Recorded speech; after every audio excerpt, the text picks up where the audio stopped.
Nampak tak suara tu dah makin hilang kan? Baiklah. Nak sebut pasal cinta, kembali kepada cinta tadi. Nabi bersabda, sesungguhnya seseorang itu akan jadi hamba dengan apa yang dia cinta. Bila sebut pasal cinta, ingat tak, kenang tak masa bercinta dengan suami dulu? Sekarang bercinta tak dengan suami? Bercinta lagi ya? Sekarang bercinta dengan suami gaya macam mana? Orang dah berusia. Panggil apa dekat suami? Abang. Kalau yang muda daripada kita panggil adik. Okey, kita ada panggilan istimewa tak antara kita dengan suami? Okey, saya nak sebut beginilah. Siapa yang cintakan Rasulullah, kena hidupkan sunnah Rasulullah dalam rumah tangga. Tolong. Kita hidupkan sunnah Rasulullah, kita belajar macam mana Rasulullah menghidupkan kasih sayang dalam rumah tangga. Seolahnya Rasulullah hidup dalam rumah kita. Seolahnya Nabi Muhammad sallallahu alaihi wasallam ada bersama kita, hidup dalam rumah tangga kita. Macam kita lah, contoh mak kita dah meninggal dunia, kemudian kita masak lauk yang mak kita suka. Kita kan rasa, ya Allah, teringatlah pula mak suka lauk ni. Lepas tu kita tengok tempat tu bersih, teringat pula mak suka bersih ni. Ni mak lah yang ajar saya susun pinggan ni kecil-kecil besar-besar ni. Ini gelas ni kan kita pun susun cantik, mak lah yang ajar ni. Banyak sangat bekas kita kata sunnah-sunnah ibu kita, perbuatan ibu kita yang membekas dan kita buat balik, membuatkan kita ingat kepada ibu kita, betul atau tidak? Lepas tu suami yang meninggal tengok ada keplekat bergulung, teringat pula dia dulu dia pun suka bergulung keplekat ni.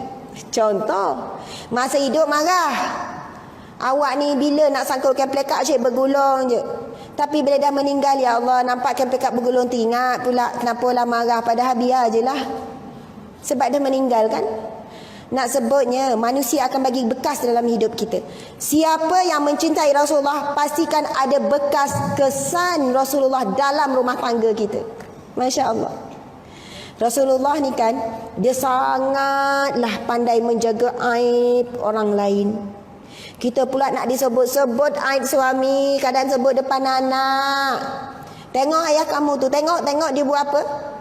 Mak ni dah habis dah kurang 1 juzuk, tengok mak ayah kamu buat apa, tengok telefon je daripada tadi. Macam tu lah kan.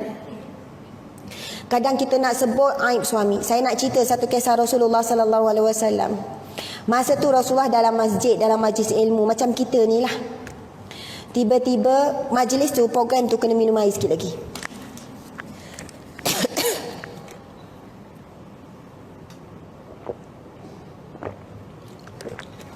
Saya sebenarnya memang seraga packkan jadual kuliah tu. Ini antara jadual kuliah yang terakhir lah. Sebab minggu depan dah cuti, lepas tu pergi umrah. Kemudian maksudnya bulan 12 saya cutikan semua kuliah kecuali kuliah jemput takhah saja. Kuliah-kuliah biasa ni. Kalau tak kadang-kadang sehari tu 5 tempat, 4 tempat. Suara pun dah tak ada kan. Bukan nak kejar sangat. Ada orang kata ustazah ni GK, gila kuliah. Macam tu kan.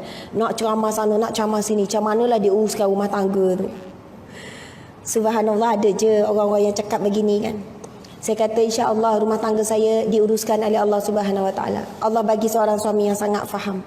Suami saya cakap macam ni je.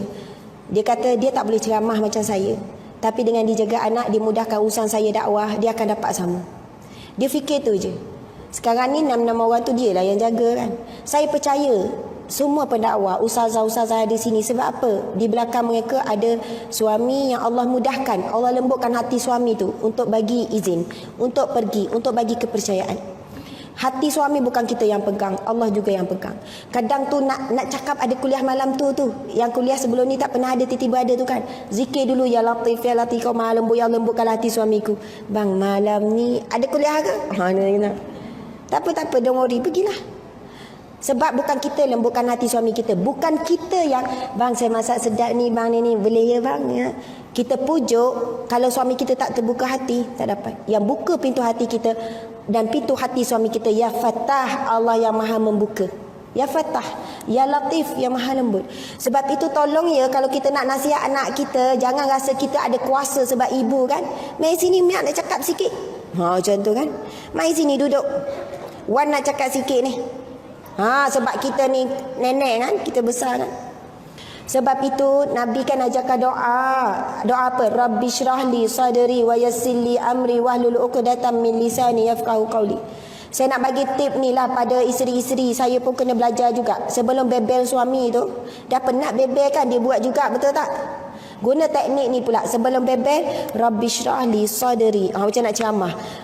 Rabbi syrahli sadri. Ya Allah, lapangkanlah dadaku.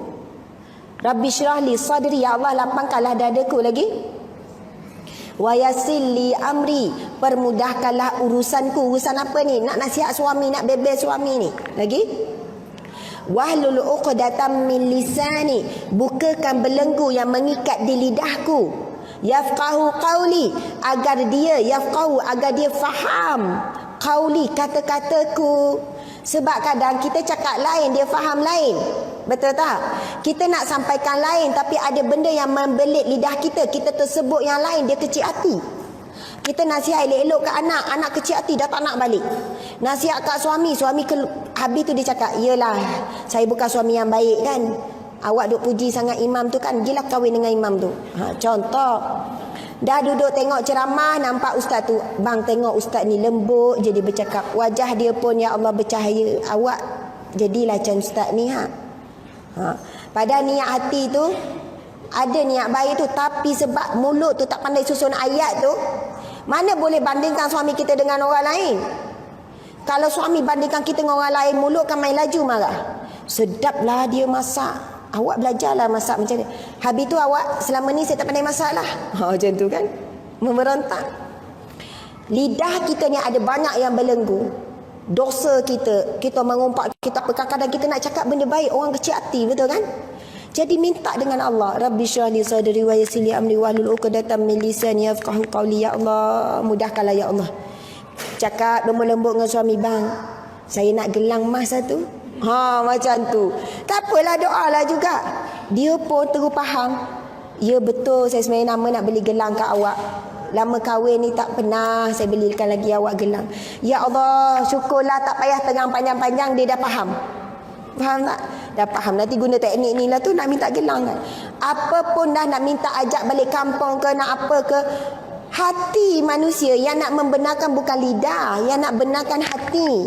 Ya Fatah, ya Fatah, ya Fatah. Ya Allah, memang buka pintu hati suamiku. Ya Allah. Nanti suami ada guna teknik yang sama, nak minta kahwin lagi. Ya Fatah, ya Latif. Nak guna-gunalah. Kalau mampu, layak, ada sebab yang kukuh, bukan sebab nafsu, tafadhol, silakan. Macam tu kan. Tapi bukan suami kita, suami orang lain, betul tak? Okey, tak apa, tu selingan je.